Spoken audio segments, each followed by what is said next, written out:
ਤੁਸੀਂ ਦੇਖ ਰਹੇ ਹੋ ਪੰਜਾਬੀ ਪ੍ਰਚਾਰ ਟੀਵੀ ਤੇ ਮੈਂ ਹਾਂ ਤੁਹਾਡਾ ਪ੍ਰਾਹੁਣਚਾਰ ਮੀਆਂ ਆਸਫ ਅਲੀ।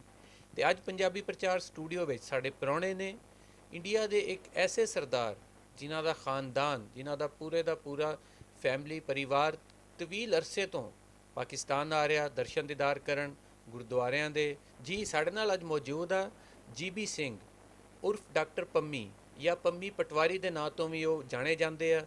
ਬਹੁਤ ਮਸ਼ਹੂਰ ਸ਼ਖਸੀਅਤ ਆ। ਸਤਿ ਸ਼੍ਰੀ ਅਕਾਲ, ਸਲਾਮ ਵਾਲੇਕਮ ਦੋਵੇਂ ਪਾਸੇ ਬੈਠੇ ਪੰਜਾਬੀਆਂ ਨੂੰ। ਅਸੀਂ ਜਾਣਦੇ ਹਾਂ ਕਿ ਉਹਨਾਂ ਦਾ ਜਿਹੜਾ ਖਾਨਦਾਨ ਸੀ ਉਹਨੇ ਪਹਿਲੀ ਵਾਰੀ ਇੱਥੇ ਨਨਕਾਣਾ ਸਾਹਿਬ ਜਨਮ ਅਸਥਾਨ ਕਦੋਂ ਆਉਣਾ ਸ਼ੁਰੂ ਕੀਤਾ। ਸਾਡਾ ਜਿਹੜਾ ਪਿਛੋਕੜ ਹੈ, ਪਿਤਾ ਜੀ ਦਾ ਜਨਮ ਸਥਾਨ ਰਾਹ ਵਾਲੀ ਗੁਜਰਾਂਵਾਲਾ। ਅਸੀਂ ਆਏ ਹਾਂ ਪਟਿਆਲੇ ਤੋਂ। ਬੜਾ ਅੱਛਾ ਲੱਗ ਰਿਹਾ ਸਾਰਾ ਕੁਝ ਮਾਹੌਲ। ਬਚਪਨ ਤੋਂ ਪਿਤਾ ਦੀਆਂ ਗੱਲਾਂ ਸੁਣਦੇ ਆ ਰਹੇ ਸੀ। ਮੇਰੀ ਉਮਰ 58 ਸਾਲ ਹੈ। ਪਿਤਾ ਜੀ ਕਈ ਵਾਰੀ ਆਉਂਦੇ ਰਹਿੰਦੇ ਸੀ, ਕੋਈ ਮੌਕਾ ਨਹੀਂ ਸੀ ਛੱਡਦੇ। ਇੱਥੇ ਦੀਆਂ ਅੱਛੀਆਂ ਗੱਲਾਂ ਦੱਸਦੇ ਸੀ। ਉਹਨਾਂ ਦੀਆਂ ਚੰਗੀਆਂ ਗੱਲਾਂ ਤੋਂ ਪ੍ਰਭਾਵਿਤ ਹੋ ਕੇ ਪਹਿਲੀ ਵਾਰੀ ਮੈਂ ਆਪਣਾ ਪਿੰਡ ਦੇਖਣ 1986 ਦੇ ਵਿੱਚ ਆਇਆ ਸੀ। ਜਨਮ ਅਸਥਾਨ ਨਨਕਾਣਾ ਸਾਹਿਬ, ਕਰਤਾਰਪੁਰ ਸਾਹਿਬ, ਹਸਨ ਅਬਦਾਲ ਪੰਜਾ ਸਾਹਿਬ ਤੇ ਹੋਰ ਜਿੰਨੇ ਦੂਜੇ ਗੁਰਧਾਮਾਂ ਉਹਨਾਂ ਸਾਰਿਆਂ ਦੇ ਦਰਸ਼ਨ ਦੀਦਾਰ ਕਰਨ ਲਈ ਤਵੀਲ ਅਰਸੇ ਤੋਂ ਆ ਰਿਹਾ। ਤੇ ਉਹਨਾਂ ਦੇ ਕੋਲੋਂ ਅਸੀਂ ਜਾਣਦੇ ਹਾਂ ਕਿ ਇੰਨੇ ਲੰਮੇ ਸਮੇਂ ਦੇ ਵਿੱਚ ਉਹਨਾਂ ਨੇ ਇੱਥੇ ਕੀ ਦੇਖਿਆ ਤੇ ਕੀ ਤਬਦੀਲੀਆਂ ਦੇਖੀਆਂ। ਉਸ ਦੌਰ ਦੇ ਵਿੱਚ ਬਹੁਤ ਸਾਰੀ ਯੂਥ ਆਉਂਦੀ ਸੀਗੀ, ਬੜੀ ਐਕਸਾਈਟਮੈਂਟ, ਜੋਸ਼ ਹੁੰਦਾ ਸੀਗਾ। ਖੁਦ ਮੈਨੂੰ ਵੀ 3-4 ਸਾਲ ਇੰਤਜ਼ਾਰ ਕਰਨੀ ਪਈ ਕਿਉਂਕਿ ਮੇਰੇ ਤੋਂ ਪਹਿਲਾਂ ਬਹੁਤ ਸਾਰੇ ਲੋਕਾਂ ਦੇ ਪਾਸਪੋਰਟ ਸੀ। ਇੱਕ ਲਿਮਟਿਡ ਸੀਮਤ ਕੋਟਾ ਹੁੰਦਾ ਸੀ SGPC ਮੈਂਬਰਾਂ ਦਾ, ਅਤੇ ਮੇਰੀ ਜਾ ਕੇ ਤੀਜੇ ਚੌਥੇ ਸਾਲ ਵਾਰੀ ਆਈ, ਜਦੋਂ ਕਿ ਹੁਣ ਹਾਲਾਤ ਪੂਰੀ ਤਰ੍ਹਾਂ ਬਦਲ ਚੁੱਕੇ ਨੇ। ਹੁਣ ਯੂਥ ਦੀਵਾ ਲਿਆ ਲੱਭਿਆ ਨਹੀਂ ਲੱਭਦੀ ਕਾਲਜਾਂ 'ਚ, ਯੂਨੀਵਰਸਿਟੀਆਂ ਪੜ੍ਹਨ ਵਾਲੀ ਵੀ ਤੂੰ ਪਾਕਿਸਤਾਨ ਜਾਣਾ ਹੈ, ਕਿਉਂਕਿ ਲੋਕ ਗਲਤਫਹਿਮੀ, ਧਾਰਨਾਵਾਂ, ਵਹਿਮਾਂ ਭਰਮਾਂ ਦੇ ਸ਼ਿਕਾਰ ਨੇ। ਰੱਸੀ ਨੂੰ ਸੱਪ, ਅੰਬ ਨੂੰ ਬੰਬ ਸਮਝੀ ਬੈਠੇ ਨੇ, ਸੱਚਾਈ ਨਹੀਂ ਜਾਣਦੇ। ਅਤੇ ਅਸੀਂ 16 ਮੈਂਬਰਾਂ ਦਾ ਗਰੁੱਪ ਆਇਆ ਮੇਰੇ ਨਾਲ ਦਿੱਲੀ ਤੋਂ ਨਨਕਾਣਾ ਸਾਹਿਬ ਨਗਰ ਕੀਰਤਨ। 31 ਅਕਤੂਬਰ ਦੇ ਆਏ ਹਾਂ। ਸਾਡਾ 15 ਦਿਨ ਦਾ ਵੀਜ਼ਾ, ਬੜਾ ਅੱਛਾ ਲੱਗਾ ਸਾਰਾ ਕੁਝ। ਬਸ ਇਹੀ ਦੁੱਖ ਹੈ ਵੀ ਕੋਈ ਗਲਤਫਹਿਮੀਆਂ, ਵਹਿਮ ਭਰਮ ਦੂਰ ਕਰਨ ਲਈ ਕੰਮ ਨਹੀਂ ਹੋ ਰਿਹਾ। ਇਸ 'ਤੇ ਕੰਮ ਹੋਣ ਦੀ ਲੋੜ ਹੈ। ਲੋਕਾਂ ਨੂੰ ਪੋਜ਼ੀਟਿਵ ਗੱਲਾਂ ਦੱਸਣ ਦੀ ਲੋੜ ਹੈ। ਫਿਰ ਹੀ ਪਾਕਿਸਤਾਨ ਸਰਕਾਰ ਨੇ 10,000 ਵੀਜ਼ੇ ਜਾਰੀ ਕੀਤੇ ਸੀ ਇੰਡੀਆ ਦੇ ਸਿੱਖਾਂ ਵਾਸਤੇ। ਬੜੇ ਦੁੱਖ ਨਾਲ ਕਹਿਣਾ ਪੈ ਰਿਹਾ ਕਿ ਅਪਰੋਕਸੀਮੇਟ 5500 ਲਗਭਗ ਲੋਕਾਂ ਨੇ ਅਪਲਾਈ ਕੀਤਾ ਜੀ। 5,000 ਦੇ ਕਰੀਬ ਲੋਕਾਂ ਨੂੰ ਵੀਜ਼ਾ ਮਿਲਿਆ। ਸਿਰਫ ਤੇ ਸਿਰਫ 4300 ਲੋਕ ਆਏ ਨੇ, 4300, ਜਿਹਦੇ ਵਿੱਚੋਂ ਮੈਜੋਰਟੀ ਪੰਜਾਬ ਤੋਂ ਬਾਹਰਲੇ ਸਿੱਖਾਂ ਦੀ ਹੈ। ਪੰਜਾਬੀ 4300 'ਚੋਂ ਚੌਥਾ ਹਿੱਸਾ ਤੋਂ ਵੀ ਘੱਟ ਨੇ, ਜਿਹਦਾ ਮੈਨੂੰ ਬੜਾ ਦੁੱਖ ਹੈ। 550 ਸਾਲ ਹੋਵੇ ਗੁਰੂ ਨਾਨਕ ਦੇਵ ਜੀ ਦਾ, ਖੁੱਲ੍ਹੇ ਦਿਲ ਨਾਲ ਵੀਜ਼ੇ ਮਿਲਦੇ ਹੋਣ ਹੈਂ, ਅਤੇ ਲੋਕ ਵਹਿਮਾਂ ਭਰਮਾਂ ਦੇ ਸ਼ਿਕਾਰ ਹੋਣ। ਬਹੁਤ ਮਾੜੀ ਗੱਲ ਹੈ। ਪੰਜਾ ਸਾਹਿਬ ਸਾਕੇ 'ਚ ਟ੍ਰੇਨਾਂ ਮੂਹਰੇ ਲੰਮੀ ਪੈਣ ਵਾਲੀ ਕੌਮ, 84 'ਚ ਟੈਂਕਾਂ ਮੂਹਰੇ ਲੰਮੀ ਪੈਣ ਵਾਲੀ ਕੌਮ ਅੱਜ ਵੀਜ਼ਾ ਲੈ ਕੇ ਆਉਣ ਤੋਂ ਡਰਦੀ ਹੈ। ਨਨਕਾਣਾ ਸਾਹਿਬ ਯਾਤਰਾ ਅਤੇ ਪੱਛਮੀ ਦੇਸ਼ਾਂ ਦੀ ਯਾਤਰਾ ਭਾਰੂ ਹੋ ਚੁੱਕੀ ਹੈ। ਅੱਜ ਕਿਸੇ ਕੌਮ ਨੂੰ ਖਤਮ ਕਰਨ ਨੂੰ ਹਥਿਆਰਾਂ ਦੀ, ਗੋਲੀ ਸਿੱਕੇ ਦੀ ਲੋੜ ਨਹੀਂ, ਉਹਨਾਂ ਨੂੰ ਵਹਿਮਾਂ ਭਰਮਾਂ 'ਚ ਪਾ ਦਿੱਤੋ। ਉਸ ਨੀਤੀ ਦੇ ਤਹਿਤ ਸਾਨੂੰ ਵਹਿਮਾਂ ਭਰਮਾਂ 'ਚ ਪਾਇਆ ਗਿਆ, ਜਿਹਦੇ ਅਸੀਂ ਬੜੀ ਬੁਰੀ ਤਰ੍ਹਾਂ ਵੱਡੇ ਪੱਧਰ 'ਤੇ ਸ਼ਿਕਾਰ ਹੋ ਚੁੱਕੇ ਹਾਂ। ਅਤੇ ਅੱਜ ਤੋਂ ਨਹੀਂ, ਇਹ ਲੰਮੇ ਸਮੇਂ ਤੋਂ ਹੁਣ ਇਹ ਕੈਂਸਰ 4 ਸਟੇਜ 'ਤੇ ਹੋ ਚੁੱਕਾ ਹੈ, ਅੱਤ ਹੋ ਚੁੱਕੀ ਹੈ। ਕਿਉਂਕਿ ਮੈਨੂੰ ਪਤਾ ਲੱਗਾ ਸੀ ਕਿਸੇ ਨੂੰ ਯਾਤਰਾ 'ਤੇ ਲੈ ਜਾਓ ਬੜਾ ਵੱਡਾ ਪੁੰਨ ਲੱਗਦਾ ਹੈ। ਉਸ ਤਹਿਤ ਮੈਂ ਕੋਸ਼ਿਸ਼ ਕੀਤੀ ਬੜੇ ਲੋਕਾਂ ਨੂੰ ਤਿਆਰ ਕਰਨ ਦੀ। ਮੈਂ ਘੱਟੋ ਘੱਟ 150 ਗੁਰਦੁਆਰਿਆਂ 'ਚ ਗਿਆ, ਕੋਈ ਵੱਡਾ ਕੀਰਤਨ ਸਮਾਗਮ ਨਹੀਂ ਛੱਡਿਆ। ਡੇਲੀ 8-10 ਬੰਦਿਆਂ ਨਾਲ ਗੱਲ ਕੀਤੀ, ਲੇਕਿਨ ਪਿਛਲੇ 4 ਮਹੀਨਿਆਂ 'ਚ ਸਿਰਫ 4 ਲੋਕ ਤਿਆਰ ਕਰ ਪਾਏ। ਉਹਨਾਂ ਦੇ ਥਰੂ ਅੱਗੋਂ 4-4 ਲਾ ਕੇ ਮੇਰੇ ਥਰੂ 16 ਬੰਦੇ ਆਏ ਨੇ, ਜਿਨ੍ਹਾਂ ਵਿੱਚ ਸਭ ਤੋਂ ਖੁਸ਼ੀ ਪੋਜ਼ੀਟਿਵ ਗੱਲ ਇਹ ਹੈ, ਸਰਹੰਦ ਫਤਿਹਗੜ੍ਹ ਸਾਹਿਬ ਮੇਰੇ ਭਰਾ ਦੇ ਦੋਸਤ ਫਰੈਸ਼ ਪਾਸਪੋਰਟ 'ਤੇ ਆਏ ਨੇ, ਜਦੋਂ ਉਹਨਾਂ ਨਾਲ ਗੱਲ ਕਰੀ ਪਾਕਿਸਤਾਨ ਯਾਤਰਾ 'ਤੇ ਜਾਣ ਦੀ, ਉਹ ਕਹਿੰਦੇ ਵਕੀਲ ਹੀ ਕਿਹੜਾ ਜਿਹੜਾ ਫੈਕਟ ਨਾ ਦੇਖੇ ਤੱਥ। ਸਾਨੂੰ ਕੋਈ ਇਸ ਤਰ੍ਹਾਂ ਦੇ ਰਿਟਨ ਫੈਕਟ ਤੱਥ ਨਹੀਂ, ਦਸਤਾਵੇਜ਼ ਮਿਲੇ ਜਿੱਥੇ ਲਿਖਿਆ ਹੋਵੇ ਵੀ ਪਾਕਿਸਤਾਨ ਜਾਣ 'ਤੇ ਹੋਰ ਦੇਸ਼ਾਂ ਦਾ ਵੀਜ਼ਾ ਨਹੀਂ ਮਿਲਦਾ।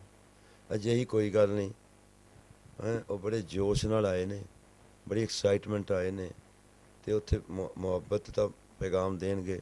ਮੈਂ ਵੀ ਹੁਣ ਜਾ ਕੇ ਫਾਈਲ ਕੈਨੇਡਾ ਦੀ ਲਾਣੀ ਹੈ। ਮੇਰੇ ਦੋਨੋਂ ਬੱਚੇ ਕੈਨੇਡਾ ਸੈੱਟ ਨੇ, ਉਹਨਾਂ ਨੂੰ ਪਿੱਛੇ ਜੇ PR ਮਿਲੀ ਹੈ, ਬੁਲਾ ਰਹੇ ਸੀਗੇ, ਪਾਪਾ ਆ ਜਾਓ। ਮੈਂ ਪਹਿਲੇ ਨਨਕਾਣੇ ਦੀ ਧਰਤੀ 'ਚ ਜਾਣਾ, ਕਾਫੀ ਦੇਰ ਹੋ ਗਈ ਹੈ। ਠੀਕ, ਪਹਿਲਾਂ ਬਾਬਾ ਨਾਨਕ ਦਾ ਦਰ, ਬਾਕੀ ਦਰਬਾਰ, ਕਿਉਂਕਿ ਅਸੀਂ ਬਚਪਨ ਤੋਂ ਗੱਲ ਕਰਦੇ ਹਾਂ ਵਿਛੜੇ ਗੁਰਧਾਮਾਂ ਦੀ ਯਾਤਰਾ। ਜੇ ਮੌਕਾ ਮਿਲੇ ਨਾ ਜਾਈਏ ਤਾਂ ਮਤਲਬ ਅਸੀਂ ਆਪਣੇ ਆਪ ਨਾਲ ਧੋਖਾ ਦੇ ਰਹੇ ਹਾਂ ਯਾਰੋ, ਗੁਰੂ ਸਾਹਿਬ ਨਾਲ ਧੋਖਾ ਦੇ ਰਹੇ ਹਾਂ। ਇਸ ਤੋਂ ਉੱਤੇ ਕੋਈ ਗੱਲ ਹੋ ਸਕਦੀ ਬਾਬੇ ਨਾਨਕ ਦੇ ਦਰ ਤੋਂ? ਮੈਨੂੰ ਤਾਂ ਨਹੀਂ ਲੱਗਦਾ। ਤੁਸੀਂ ਸੋਚੋ, ਸਾਰੇ ਦੇਸ਼ਾਂ ਦੇ ਬੂਹੇ ਬਾਬਾ ਨਾਨਕ ਦੇ ਵੀਜ਼ੇ ਤੋਂ ਬਾਅਦ ਖੁੱਲ੍ਹਣਗੇ। ਮੈਂ ਇਸ ਤਰ੍ਹਾਂ ਦੀਆਂ ਜਦੋਂ ਐਗਜ਼ਾਮਪਲਾਂ ਇਕੱਠੀਆਂ ਕੀਤੀਆਂ, ਮੈਨੂੰ ਬਹੁਤ ਪੋਜ਼ੀਟਿਵ ਐਗਜ਼ਾਮਪਲਾਂ ਮਿਲਣੀਆਂ। ਮੇਰੀ ਮਜਬੂਰੀ ਸੀਗੀ, ਕਿਉਂਕਿ ਜਦੋਂ ਮੈਂ 4 ਮਹੀਨੇ ਪਹਿਲਾਂ ਘਰੇ ਕਹਿ ਬੈਠਾ ਸੀ ਵੀ ਮੈਂ ਅਰਦਾਸ ਕਰ ਬੈਠਿਆ ਇਸ ਵਾਰ ਫਿਰ ਦੁਬਾਰਾ ਪਾਕਿਸਤਾਨ ਜਾਣ ਦੀ, ਮੇਰੇ ਘਰੇ ਮਹਾਂਭਾਰਤ ਸ਼ੁਰੂ ਹੋ ਗਿਆ। ਵਾਈ ਬੱਚੇ ਨਾਰਾਜ਼ ਸਾਰੇ, ਕਹਿੰਦੇ ਤੈਨੂੰ ਪਾਕਿਸਤਾਨ ਨਨਕਾਣਾ ਸੇ ਯਾਤਰਾ ਪਿਆਰੀ ਹੋ ਗਈ, ਬੱਚਿਆਂ ਤੋਂ ਵੱਧ ਵੀ ਇਹ ਕੋਈ ਚੀਜ਼ ਹੈ। ਮੈਂ ਨਹੀਂ, ਪਹਿਲਾਂ ਧਰਮ, ਬਾਕੀ ਗੱਲਾਂ ਬਾਅਦ 'ਚ ਹੈ, ਕਿਉਂਕਿ ਮੈਂ ਕਲਾਸ ਦਾ ਪੋਜ਼ੀਟਿਵ ਪੱਖ ਦੇਖਦਾ। ਇਸ ਦੌਰਾਨ ਮੈਂ ਐਸੇ ਲੋਕਾਂ ਨੂੰ ਮਿਲ ਚੁੱਕਾ ਸੀ ਜਿਹੜੇ 45 ਵਾਰ ਪਾਕਿਸਤਾਨ ਯਾਤਰਾ ਤੋਂ ਬਾਅਦ ਕੈਨੇਡਾ ਅਮਰੀਕਾ ਜਾਏ। ਮੈਂ ਗੱਲ ਕਰਦਾ ਬਲਵਿੰਦਰ ਸਿੰਘ ਝਬਾਲ, ਜ਼ਿਲ੍ਹਾ ਤਰਨਤਾਰਨ, ਜਨਰਲ ਸਕੱਤਰ ਖਾਲੜਾ ਮਿਸ਼ਨ ਕਮੇਟੀ। ਮੇਰੀ 1 to 1 ਗੱਲ ਹੋਈ, ਮੈਂ ਵਾਈਫ ਨਾਲ ਕਰਾਈ। ਮੈਂ ਆ ਵੇਖ, ਇਸ ਤਰ੍ਹਾਂ ਦੀਆਂ ਸੋ ਮੈਨੀ ਐਗਜ਼ਾਮਪਲਾਂ ਨੇ, ਇਕੱਠੀਆਂ ਕੀਤੀਆਂ, ਘਰੇ ਮਾਹੌਲ ਪੋਜ਼ੀਟਿਵ ਬਣਾਇਆ, ਫਿਰ ਜਾ ਕੇ ਘਰੋਂ ਹੌਸਲਾ ਮਿਲਿਆ ਇੱਥੇ ਆਉਣ ਦਾ। ਅਤੇ ਮੇਰਾ ਇਮਤਿਹਾਨ ਹੋਇਆ ਆਉਣ ਤੋਂ 1 ਰਾਤ ਪਹਿਲਾਂ, 30 ਤਰੀਕ ਨੂੰ। ਇਹ ਕਿਸੇ ਨੇ ਲਿਫਟ ਲਈ ਹੈ, ਫੋਨ ਸੁਣਨ 'ਚ ਦੇ ਲਾਲਚ 'ਚ ਉਹਨੂੰ ਮੈਂ ਤੂੰ ਚਲਾਉਣਾ ਆਉਂਦਾ? ਕਹਿੰਦਾ ਹਾਂ ਚੰਗੀ ਤਰ੍ਹਾਂ। ਅਤੇ ਉਹਨੇ ਸ਼ੁਰੂ 'ਚ ਜਹਾਜ਼ ਬਣਾ ਤਾ, ਮੈਂ ਮਾਰਨਾ ਹੀ ਬ੍ਰੇਕ ਅਗਲੀ ਮਾਰੀ ਹੈ, ਸਿਰ ਪਰਨੇ ਡਿੱਗੇ ਹਾਂ। ਪਰਮਾਤਮਾ ਨੇ ਹੱਥ ਦੇ ਕੇ ਰੱਖਿਆ। ਮੈਂ ਤਾਂ ਰੱਬ ਦਾ ਧੰਨਵਾਦ ਕਰਦਾ। ਜਿਵੇਂ ਐਕਸੀਡੈਂਟ ਹੋਇਆ, ਮੌਤ ਮੌਕੇ 'ਤੇ ਵੀ ਹੋ ਸਕਦੀ ਸੀ। ਸਿਰ ਦੀ ਸੱਟ ਸੀ, ਅੱਖ ਦੀ, ਸੱਜੀ ਅੱਖ 'ਤੇ ਟਾਂਕੇ ਲੱਗੇ 3, ਫ੍ਰੈਕਚਰ ਤੋਂ ਬਚ ਗਏ ਹਾਂ। ਮੈਂ ਜ਼ਖਮ ਦਾ ਕੀ ਹੈ, ਵਕਤ ਨਾ ਭਰਿਆ ਜੇਗਾ। ਘਰਦਿਆਂ ਡਾਕਟਰਾਂ ਰੋਕਿਆ, ਸਮਝਾਇਆ। ਮੈਂ ਕਿਹਾ ਨਹੀਂ, ਮੇਰਾ ਜ਼ਖਮ ਜਦੋਂ ਮਿਟ ਗਿਆ ਸਾਰਿਆਂ ਨੇ ਨਹੀਂ ਦੇਖਣਾ। ਲੋਕਾਂ ਦੇ ਤਾਨੇ ਮਿਹਨਿਆਂ ਤੋਂ ਬਚਣ ਨੂੰ ਵੀ ਜਿਹੜੇ ਕਹਿਣਗੇ ਮੌਕੇ 'ਤੇ ਧੋਖਾ ਦਿੱਤਾ, ਸਾਡੇ ਪਾਸਪੋਰਟ ਖਰਾਬ ਕਰਤੇ, ਸਾਨੂੰ ਤਿਆਰ ਕਰਦੇ ਰਿਹਾ, ਆਮ ਮੌਕੇ 'ਤੇ ਡਰ ਗਿਆ। ਇਹਨੂੰ ਬੱਚੇ ਯਾਦ ਆ ਗਏ। ਲੋਕਾਂ ਦੇ ਮਿਹਨਿਆਂ ਤਾਨਿਆਂ ਤੋਂ ਬਚਣ ਲਈ ਕੀਤੀ ਅਰਦਾਸ ਪੂਰੀ ਕਰਨ ਲਈ, ਤੁਹਾਡਾ ਪਿਆਰ ਮੁਹੱਬਤ ਲੈਣ ਲਈ, ਦੇਣ ਲਈ। ਮੈਂ ਸਿਰ 'ਤੇ ਕਫਨ ਬੰਨ੍ਹ ਕੇ, ਪੱਟੀਆਂ ਬੰਨ੍ਹ ਕੇ, ਅੱਖ ਮੇਰੀ ਬੰਦ ਹੈ, ਲੇਕਿਨ ਮੈਂ ਆਇਆ। ਅਤੇ ਮੈਂ ਸੋਚਦਾ ਮੇਰਾ ਫੈਸਲਾ ਬੜਾ ਵਧੀਆ ਸੀ। ਵਕਤ ਦੇ ਨਾਲ ਮੇਰੀ ਅੱਖ ਦੇ ਟਾਂਕੇ ਵੀ ਸਹੀ ਹੋ ਰਹੇ ਨੇ, ਹੋ ਗਏ ਨੇ। ਮੈਂ ਪੱਗ ਪਿਛਲੇ 4 ਕੁ ਦਿਨ 'ਤੇ ਬੰਨ੍ਹੀ ਹੈ। ਮੇਰੇ ਨਾਲ ਪੱਟੀਆਂ ਦੇ ਨਾਲ ਹੀ ਤੁਰਿਆ ਫਿਰਿਆ। ਇਹ ਤੁਹਾਡਾ ਪਿਆਰ ਮੁਹੱਬਤ ਹੈ। ਤੁਸੀਂ ਮੇਰੇ ਵੱਲ ਸੋਚੋ, ਉਹ ਜਿਹਦੇ ਦੋਨੋਂ ਬੱਚੇ ਦੋਨੋਂ ਕੈਨੇਡਾ, ਇੱਕ ਵਾਰ ਆਪ ਨਹੀਂ ਕੈਨੇਡਾ ਗਿਆ, ਉਹ ਕੈਨੇਡਾ ਨੂੰ ਛੱਡ ਕੇ ਇੱਕ ਅਰਦਾਸ ਕੀਤੀ ਵਿਛੜੇ ਗੁਰਧਾਮਾਂ ਦੀ ਪੂਰੀ ਕਰਨ ਨੂੰ ਆ ਗਿਆ। ਕਿਉਂ ਆਇਆ? ਕਿਉਂਕਿ ਉਹਦੇ ਕੋਲ ਇਸ ਤਰ੍ਹਾਂ ਦੇ ਫੈਕਟ ਇਕੱਠੇ ਹੋ ਗਏ ਨੇ। ਉਹ ਜਿੱਤੋਂ ਨੂੰ ਹੌਸਲਾ ਹੋ ਗਿਆ, ਤਸੱਲੀ ਹੋ ਗਈ ਹੈ ਵੀ ਗਲਤ ਫਹਿਮੀਆਂ ਦੇ, ਵਹਿਮਾਂ ਦੇ ਸ਼ਿਕਾਰ ਨਾ ਹੋਵੋ। ਮੌਕਾ ਮਿਲੇ ਨਨਕਾਣੇ ਦੀ ਧਰਤੀ 'ਤੇ ਗੁਰਦੁਆਰਿਆਂ ਦੀ ਯਾਤਰਾ ਕਰਨ ਜ਼ਰੂਰ ਆਓ। ਕਿਸੇ ਵੀ ਜੇ ਮੁਸਲਮਾਨ ਮੱਕੇ ਜਾਣ ਲਈ ਹਜ਼ਾਰਾਂ ਲੱਖਾਂ ਖਰਚ ਸਕਦਾ ਹੈ, ਕਰਜ਼ਾਈ ਹੋ ਕੇ ਗਰੀਬ ਲੋਕ ਜਾਂਦੇ ਨੇ। ਦੁਨੀਆ ਦਾ ਪਹਿਲਾ ਦੇਸ਼ ਹੈ ਸਾਡਾ ਗੁਆਂਢੀ, ਜਿੱਥੇ ਸਭ ਤੋਂ ਘੱਟ ਖਰਚੇ ਵਿੱਚ ਵੱਧ ਗੁਰਧਾਮਾਂ ਦੀ ਯਾਤਰਾ ਹੁੰਦੀ। ਨਾਲ ਹੋਰ ਵੀ ਤੁਹਾਡੇ ਐਂਟਰਟੇਨਮੈਂਟ, ਜੋ ਡਰਾਮਾ ਕੋਈ ਦੇਖਣਾ ਚਾਹੁੰਦਾ, ਕੁਛ ਜਿਹਨੇ ਲਾਹੌਰ ਨਹੀਂ ਵੇਖਿਆ, ਜੰਮਿਆ ਨਹੀਂ, ਉਹ ਸਾਰੇ ਤੁਹਾਡੇ ਚੰਗੇ ਸ਼ੌਂਕ ਪੂਰੇ ਹੁੰਦੇ ਨੇ। ਤਾਂ ਇਸ ਕਰਕੇ ਲੋਕਾਂ ਨੂੰ ਜ਼ਰੂਰ ਆਉਣਾ ਚਾਹੀਦਾ, ਵਹਿਮਾਂ ਭਰਮਾਂ ਦਾ ਸ਼ਿਕਾਰ ਨਹੀਂ ਹੋਣਾ ਚਾਹੀਦਾ। ਅੱਜ ਹਾਲਾਤ ਇੰਨੇ ਖਤਰਨਾਕ ਹੋ ਚੁੱਕੇ ਨੇ ਕਿ ਯੂਥ ਨਹੀਂ ਆ ਰਹੀ। ਯੂਥ ਬੜੀ ਮੁਸ਼ਕਲ 5 ਤੋਂ 10% ਆ ਰਹੀ ਹੈ, ਉਹ ਵੀ 10 ਤੋਂ ਘੱਟ ਪੜ੍ਹੇ। ਕਾਲਜਾਂ ਯੂਨੀਵਰਸਿਟੀਆਂ 'ਚ ਪੜ੍ਹਨ ਵਾਲੇ ਬੱਚੇ ਇੱਕ ਅੱਧਾ % ਹੋਣਗੇ ਬੜੀ ਮੁਸ਼ਕਲ, ਲੇਕਿਨ ਨਹੀਂ ਆ ਰਹੇ। ਜਦੋਂ ਕਿ 23 ਲੱਖ ਪਾਕਿਸਤਾਨੀ ਵਿਦੇਸ਼ਾਂ 'ਚ ਬੈਠਾ ਹੈ, ਪੱਛਮੀ ਦੇਸ਼ਾਂ 'ਚ 70,000 ਪਾਕਿਸਤਾਨੀ ਨੂੰ ਪਿਛਲੇ ਸਾਲ ਅਮਰੀਕਾ ਨੇ ਵੀਜ਼ੇ ਦਿੱਤੇ ਨੇ। ਇਹੀ ਗੱਲ ਮੈਂ ਤੇ ਵਕੀਲਾਂ ਨੇ ਵਿਚਾਰੀ, ਤੇ ਫਿਰ ਅਸੀਂ ਵਹਿਮਾਂ ਭਰਮਾਂ ਦੇ ਕਿਉਂ ਸ਼ਿਕਾਰ ਹੋਈਏ? ਜੇ ਪਾਕਿਸਤਾਨ ਨੂੰ ਹਰ ਦੇਸ਼ ਦੇ ਵਿੱਚ ਜਾ ਰਹੀਆਂ ਨੇ ਏਅਰਲਾਈਨ 'ਚ, ਕੋਈ ਇਸ ਤਰ੍ਹਾਂ ਦੀ ਨੋਟੀਫਿਕੇਸ਼ਨ ਨਹੀਂ ਦਿਖਾ ਪਾਇਆ ਬੰਦਾ, ਕੋਈ ਵੀ ਸਿੰਗਲ। ਮੈਂ ਨਹੀਂ ਜਾਂਦਾ, ਵਾਈਫ ਨੂੰ ਕਿਹਾ, ਬੱਚਿਆਂ ਨੂੰ, ਮੈਨੂੰ ਸਿੰਗਲ ਕੋਈ ਕਿਸੇ ਐਮਬੈਸੀ ਵੱਲੋਂ ਦਿਖਾ ਤੇ ਦੇਵੋ ਜਿਹਦੇ 'ਤੇ ਲਿਖਿਆ ਹੋਵੇ ਤੂੰ ਪਾਕਿਸਤਾਨ ਗਿਆ ਇਸ ਕਰਕੇ ਤੈਨੂੰ ਦੂਜੇ ਦੇਸ਼ ਦਾ ਵੀਜ਼ਾ। ਏਜੰਟ ਪੈਸੇ ਖਾਣ ਨੂੰ ਲਾਲਚ ਬਸ ਕੁਛ ਵੀ ਕਹਿ ਦਿੰਦਾ ਹੈ। ਜਦੋਂ ਪੈਸੇ ਨਹੀਂ ਮੋੜਨੇ ਹੁੰਦੇ ਉਹ ਭਾਂਡਾ ਭੰਨ ਦਿੰਦਾ ਪਾਕਿਸਤਾਨ ਦੇ ਸਿਰ 'ਤੇ, ਤੂੰ ਪਾਕਿਸਤਾਨ ਗਿਆ ਇਸ ਲਈ ਤੈਨੂੰ ਦੂਜੇ ਦੇ ਦਾ ਵੀਜ਼ਾ ਨਹੀਂ ਮਿਲਿਆ। ਸਭ ਤੋਂ ਮੈਨੂੰ ਜ਼ਿਆਦਾ ਵੱਡਾ ਦੁੱਖ ਉਸ ਟਾਈਮ ਹੋਇਆ ਹੈ ਜਦੋਂ ਮੈਨੂੰ ਪ੍ਰਚਾਰਕਾਂ ਨੂੰ ਤਿਆਰ ਕਰਨ ਨੂੰ ਸਰਦਾਰ ਪਰਮਜੀਤ ਸਿੰਘ ਜੀ ਨੇ, ਸਰਨਾ ਜੀ ਨੇ ਹੌਸਲਾ ਦਿੱਤਾ। ਮੈਂ ਉਹਨਾਂ ਦਾ ਧੰਨਵਾਦ ਕਰਦਾ। ਉਹਨਾਂ ਦੀ ਬਦੌਲਤ ਸਾਡੇ ਸਾਰੇ 16 ਬੰਦਿਆਂ ਦੇ ਵੀਜ਼ੇ ਲੱਗੇ ਨੇ, ਅਤੇ ਉਹਨਾਂ ਦੇ ਤਕਰੀਬਨ ਸਾਰੇ ਜਥੇ ਨੂੰ ਵੀਜ਼ੇ ਲੱਗੇ ਨੇ। 15 ਦਿਨ ਦਾ ਵੀਜ਼ਾ ਸੀ। ਅਸੀਂ ਨਗਰ ਕੀਰਤਨ ਦੇ ਰੂਪ ਦੇ ਵਿੱਚ ਆਏ ਹਾਂ। ਉਹਨਾਂ ਦੇ ਕਹਿਣ 'ਤੇ ਜਦੋਂ ਮੈਂ ਪ੍ਰਚਾਰਕਾਂ ਤੱਕ ਪਹੁੰਚ ਕੀਤੀ, ਘੱਟੋ ਘੱਟ 40-50 ਸਿੱਖ ਪ੍ਰਚਾਰਕ, ਬੜਾ ਹੀ ਦੁੱਖ ਹੋਇਆ ਕਿ ਬਹੁਤਿਆਂ ਨੇ ਤਾਂ ਹਾਂ ਹੀ ਨਹੀਂ ਕੀਤੀ। ਜੇ ਕਿਸੇ ਨੇ ਹਾਂ ਕੀਤੀ, ਦੂਜੇ ਦਿਨ ਚੌਥੇ ਦਿਨ ਜਵਾਬ ਦੇ ਦਿੱਤਾ। ਮੈਂ ਧੰਨਵਾਦ ਕਰਦਾ ਸਰਦਾਰ ਜੱਸਾ ਸਿੰਘ ਆਹਲੂਵਾਲੀਆ, ਸਾਬਕਾ ਐਸਜੀਪੀਐਸ ਮੈਂਬਰ ਮੰਡੀ ਗੋਬਿੰਦਗੜ੍ਹ। ਉਹਨਾਂ ਨੇ ਵੀ ਬੜੀ ਦੂਰ ਪ੍ਰਚਾਰਕਾਂ ਤੱਕ ਪਹੁੰਚ ਕੀਤੀ ਆਪਣੇ ਵਸੀਲੇ ਸਾਹ। ਕੋਈ ਨਹੀਂ ਤਿਆਰ ਹੋਇਆ। ਜੇ ਜਥੇ ਦਾ ਕੋਈ ਬੰਦਾ ਤਿਆਰ ਹੁੰਦਾ ਸੀ, ਦੂਜਾ ਨਾਲ ਦਾ ਸਾਥੀ ਡਰ ਜਾਂਦਾ, ਕਿਸੇ ਦਾ ਤੀਜਾ ਡਰਦਾ ਸੀ। ਜੇ ਇੱਕ ਜਥਾ ਅਸੀਂ ਲੈ ਕੇ ਆਏ ਸੁਖਜਿੰਦਰ ਸਿੰਘ ਅਨਮੋਲ ਨਵਾਂ ਸ਼ਹਿਰ, ਉਹ ਵੀ ਤਾਂ ਆ, ਪਹਿਲਾਂ ਕੈਨੇਡਾ ਗਏ ਨੇ। ਪਾਕਿਸਤਾਨ ਸਿੱਖ ਪ੍ਰਚਾਰਕ ਉਹ ਆ ਰਿਹਾ ਜਾਂ ਤਾਂ ਪਹਿਲਾਂ ਕੈਨੇਡਾ ਅਮਰੀਕਾ ਜਾ ਆਇਆ, ਅਤੇ ਜਾਂ ਉਹਦਾ ਵੱਸ ਨਹੀਂ ਚੱਲਦਾ, ਉਹਨੂੰ ਆਸ ਗਵਾ ਬੈਠਾ ਵੀ ਮੈਂ ਵਿਦੇਸ਼ ਜਾ ਸਕਦਾ। ਅਸਲ 'ਚ ਬੱਚਿਆਂ ਦਾ, ਯੂਥ ਦਾ ਇੰਨਾ ਕਸੂਰ ਨਹੀਂ ਜਿੰਨਾ ਕਸੂਰ ਪ੍ਰਚਾਰਕਾਂ ਦਾ ਹੈ।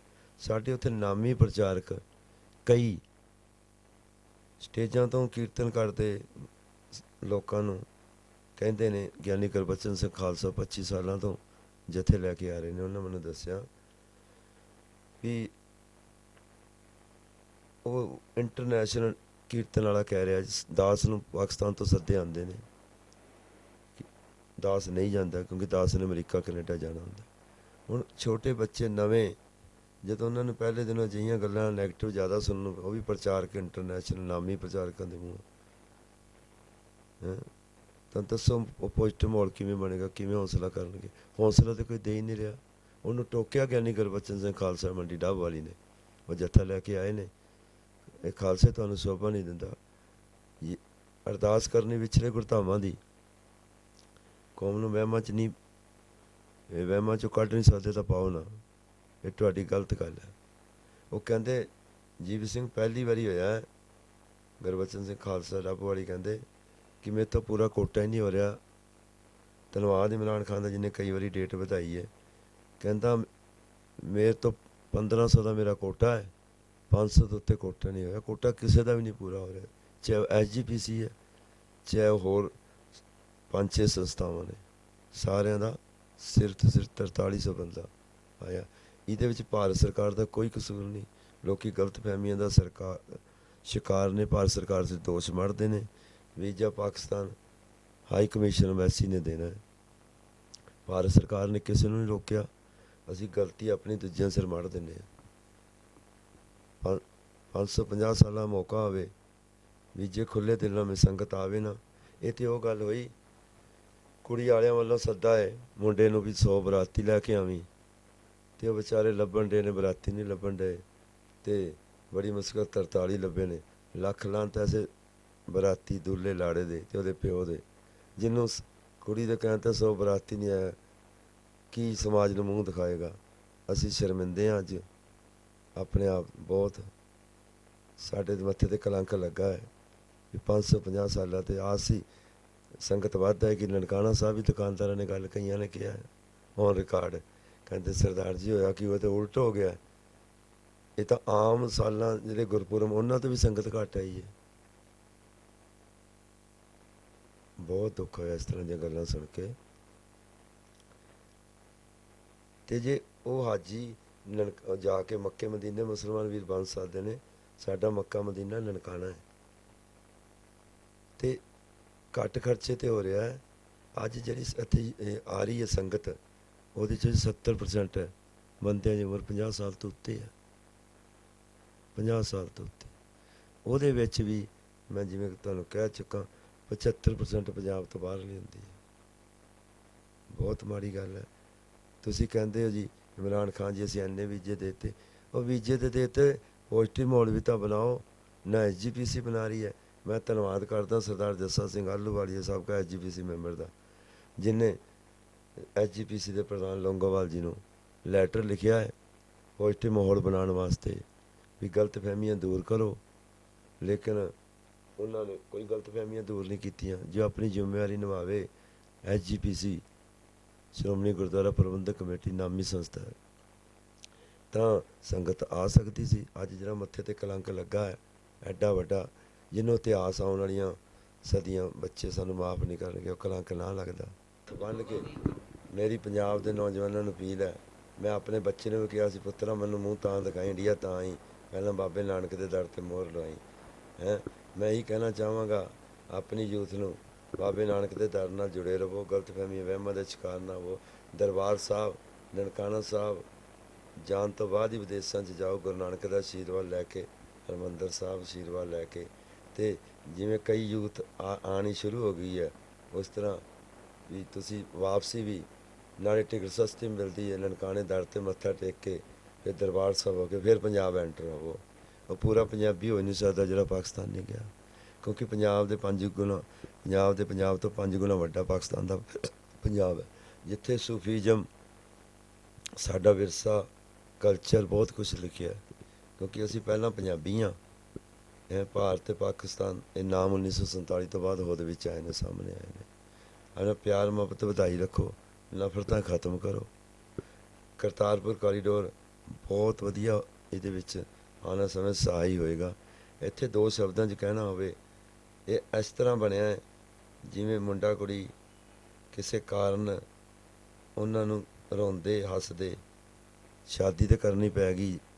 ਜਿਉਂ-ਜਿਉਂ ਕਰਤਾਰਪੁਰ ਕੋਰੀਡੋਰ ਵਕਤ ਦੇ ਨਾਲ ਇਹਦੀ ਉਮਰ ਵਧੇਗੀ, ਜਿਵੇਂ ਵਿਆਹ ਤੋਂ ਬਾਅਦ ਬੱਚੇ ਹੁੰਦੇ ਨੇ, ਵਕਤ ਨਾਲ ਵੱਡੇ ਹੁੰਦੇ ਨੇ, ਵਕਤ ਨਾਲ ਵਿਆਹ ਪੁਰਾਣਾ ਹੁੰਦਾ, ਮੀਆਂ ਬੀਵੀ ਦੀ ਲੜਾਈ ਵੀ ਵੱਧਦੀ ਹੈ, ਅਤੇ ਫਿਰ ਬੱਚਿਆਂ ਨੂੰ ਵੇਖ ਕੇ ਉਮਰ ਘੱਟ ਜਾਂਦੇ ਨੇ ਹੈ। ਇਸ ਤਰ੍ਹਾਂ ਹੀ ਬਾਬੇ ਨਾਨਕ ਨੇ ਆਪਣੀ ਕਲਾ ਤਾਕਤ ਦਿਖਾ ਦਿੱਤੀ ਹੈ। ਕਰਤਾਰਪੁਰ ਕੋਰੀਡੋਰ ਲਈ ਪਿੱਛੇ ਹਟਣਾ ਔਖਾ ਹੋ ਗਿਆ ਸੀ ਦੋਵੇਂ ਦੇਸ਼ਾਂ ਨੂੰ, ਇਸ ਤਰ੍ਹਾਂ ਦੀ ਸਟੇਜ 'ਤੇ। ਯਾਨੀ ਇਹ ਕਰਤਾਰਪੁਰ ਕੋਰੀਡੋਰ ਨੇ ਜੰਗ ਨੂੰ ਟਾਲ ਦਿੱਤਾ। ਦੋਵੇਂ ਦੇਸ਼ ਪਰਮਾਣੂ ਸ਼ਕਤੀ ਨਾਲ ਲੈਸ ਸੀ। ਇਹ ਇਸ ਤੋਂ ਵੱਡੀ ਸ਼ਕਤੀ ਕੀ ਤੁਸੀਂ ਬਾਬੇ ਨਾਨਕ ਦੀ ਤਾਕਤ ਪਛਾਣੋ, ਜਿਹੜਾ ਜੰਗ ਨੂੰ ਲਮਕਾ ਸਕਦਾ ਹੈ, ਰੋਕ ਸਕਦਾ ਹੈ, ਉਹ ਬਹੁਤ ਕੁਛ ਕਰ ਸਕਦਾ ਹੈ। ਕਿ ਤੁਹਾਨੂੰ ਪੱਛਮੀ ਦੇਸ਼ਾਂ ਦੇ ਵੀਜ਼ੇ ਨਹੀਂ ਲਵਾਊਗਾ। ਮੇਰੇ ਕੋਲ ਯੂਥ ਹੈ ਮੁੰਡਾ ਹਿੰਮਤਪੁਰੇ ਦਾ, ਤਹਿਸੀਲ ਗੋਲਾ ਕੈਥਲ ਦਾ, ਪਹਿਲੀ ਵਾਰੀ ਫਾਈਲ ਲਾਈ ਕੈਨੇਡਾ ਦੀ ਰਿਜੈਕਸ਼ਨ, ਦੂਜੀ ਵਾਰੀ ਆਸਟ੍ਰੇਲੀਆ ਦੀ ਰਿਜੈਕਸ਼ਨ, ਤੀਜੀ ਵਾਰੀ ਵਿਛੜੇ ਗੁਰਧਾਮਾਂ ਦੀ ਅਰਦਾਸ ਪੂਰੀ ਕਰਨ ਨੂੰ ਨਨਕਾਣਾ ਸਾਹਿਬ ਆਉਣ ਦੀ ਜਿੱਦ ਕਰ ਬੈਠਾ। ਸਾਰਾ ਟੱਬਰ ਘਰੇ ਬਹਿ ਗਿਆ, ਨਾ ਜਾਈ ਨਾ ਜਾਈ, ਤੈਨੂੰ ਵੀਜ਼ਾ ਨਹੀਂ ਉੜਦੇ ਇੱਦਾਂ ਲੱਗਣਾ। ਕਹਿੰਦਾ ਨਹੀਂ, ਪਹਿਲਾਂ ਸਿੱਖ ਦੀ ਅਰਦਾਸ ਹੈ, ਇੱਥੇ ਆਇਆ ਹੈ, ਅਰਦਾਸ ਪੂਰੀ ਕੀਤੀ ਹੈ, ਜਾ ਕੇ ਫਾਈਲ ਲਾਈ ਹੈ, ਵੀਜ਼ਾ ਲੱਗ ਗਿਆ ਆਸਟ੍ਰੇਲੀਆ ਦਾ। ਅੱਜ ਮੈਲਬਰਨ ਬੈਠਾ, ਮੈਂ ਤੁਹਾਡੀ ਗੱਲ ਵੀ ਕਰਾ ਸਕਦਾ ਉਹਦੇ ਨਾਲ। ਇਸ ਤਰ੍ਹਾਂ ਦੀਆਂ ਵੀ ਐਗਜ਼ਾਮਪਲਾਂ ਵੇਖੋ ਨਾ। ਤੁਹਾਡੇ ਕੋਲ ਕੋਈ ਐਗਜ਼ਾਮਪਲ ਹੈ, ਲਿਆਓ, ਸਾਨੂੰ ਦਿਖਾਓ। ਤੁਸੀਂ ਵੀ ਸੋਸ਼ਲ ਮੀਡੀਆ 'ਤੇ ਆਓ ਨਾ ਵੀ ਆਹ ਵੀਰ ਜੀ ਮੇਰਾ ਪਾਸਪੋਰਟ ਖਰਾਬ ਹੋਇਆ, ਮੇਰੇ ਨਾਲ ਆਇਆ। ਤੁਹਾਡੇ ਲੋਕਾਂ ਕੋਲ ਕੋਈ ਨਹੀਂ ਯਾਰ ਉਦਾਹਰਨ, ਸਾਡੇ ਕੋਲ ਇਸ ਤਰ੍ਹਾਂ ਦੀਆਂ, ਮੇਰੇ ਸਰਕਲ 'ਚ ਵਕੀਲਾਂ ਕੋਲ ਬਹੁਤ ਨੇ। ਠੀਕ ਹੈ, ਇਸ ਕਰਕੇ ਗਲਤਫਹਿਮੀਆਂ ਦੀ ਸ਼ਿਕਾਰ ਨਹੀਂ ਹੋਣਾ ਚਾਹੀਦਾ। ਸੁਣਿਆ ਤੁਸੀਂ ਸਰਦਾਰ GB ਸਿੰਘ ਦਾ ਕਹਿਣਾ ਕਿ ਜਿਹੜੀ ਯੂਥ ਹੁਣ ਨਹੀਂ ਆ ਰਹੀ, ਜਾਂ ਯੂਥ ਜਿਹੜੀ ਇੱਥੋਂ ਆਉਣ ਤੋਂ ਅਵਾਇਡ ਕਰਦੀ ਹੈ ਗੁਰਧਾਮਾਂ ਦੇ ਦਰਸ਼ਨ ਕਰਨ ਤੋਂ, ਪਾਕਿਸਤਾਨ ਆਉਣ ਤੋਂ, ਉਹਨਾਂ ਨੂੰ ਆਉਣਾ ਚਾਹੀਦਾ। ਔਰ ਇਹਨਾਂ ਨੇ ਹੱਥ ਬੰਨ੍ਹ ਕੇ ਸਾਰਿਆਂ ਦੇ ਅੱਗੇ ਬੇਨਤੀ ਕੀਤੀ ਹੈ ਕਿ ਹਰ ਕੋਈ ਇੱਥੇ ਆਵੇ। ਇਹ ਜਿਹੜਾ ਸਭ ਤੋਂ ਪਵਿੱਤਰ ਸਥਾਨ ਆ ਸਿੱਖਾਂ ਦਾ, ਅਤੇ ਇੱਥੇ ਆਏ ਬਿਨਾਂ ਗੁਜ਼ਾਰਾ ਨਹੀਂ। ਇੱਥੇ ਆਓਗੇ ਤਾਂ ਫਿਰ ਹੀ ਅੱਗੇ ਜਾ ਕੇ ਦੂਜੇ ਪਾਸੇ ਵੀ ਕਾਮਯਾਬੀਆਂ ਹੋਣਗੀਆਂ। ਬਹੁਤ ਸ਼ੁਕਰੀਆ ਸਰਦਾਰ GB ਸਿੰਘ ਸਾਹਿਬ, ਤੁਸੀਂ ਸਾਡੇ ਨਾਲ ਗੱਲ ਕੀਤੀ ਅਤੇ ਇੱਕ ਬੜਾ ਜਿਹੜਾ ਅਹਿਮ ਮੁੱਦਾ ਸੀਗਾ ਉਹਦੇ ਉੱਤੇ ਗੱਲ ਕੀਤੀ ਅਤੇ ਉਹਨੂੰ ਚੱਕਿਆ।